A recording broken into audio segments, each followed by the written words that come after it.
মোথাবাড়ি অশান্তি তদন্তে অনুসন্ধান রিপোর্ট ইতিমধ্যেই দফায় দফায় জিজ্ঞাসাবাদ করা হয়েছে। বিডিওকে জিজ্ঞাসাবাদ করা হয়েছে, কালিয়াচক 2 এর বিডিও অফিসের 6 জন কর্মীকে জিজ্ঞাসাবাদ করা হয়েছে।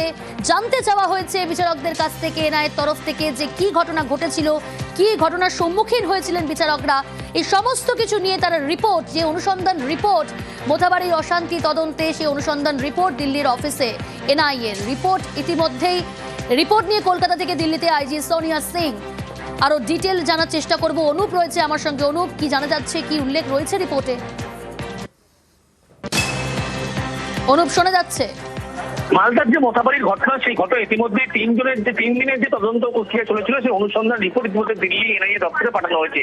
আইজি সোনিয়া সিং তিনি কিন্তু ইতিমধ্যেই আজকে যেমন দিল্লি গিয়েছেন, সেই রিপোর্ট যেমন পেশ করবেন এবং আবার তিনি কলকাতায় আসবেন এমন জানতে পারা যাচ্ছে।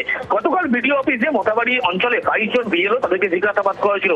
মোট কতজনের নাম বাদ গিয়েছে এখনো পর্যন্ত, আর কোন কোন এখনো তথ্য নেওয়া হচ্ছে, সেগুলো তথ্যগুলো নামগুলো পাওয়া গিয়েছে।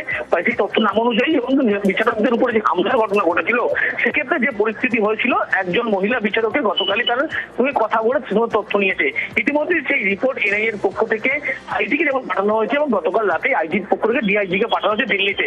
তাছাড়া দেখা গেল আজকে যিনি আইজি দিল্লি থেকে এসেছেন সোনিয়া সিং, তিনি কিন্তু দিল্লির উদ্দেশ্যে আবার রওনা দিয়েছেন। তার কারণ আজকে দেশের সর্বোচ্চ আদালত সুপ্রিম কোর্ট, সেখানে সেই রিপোর্ট পেশ করার কথা রয়েছে।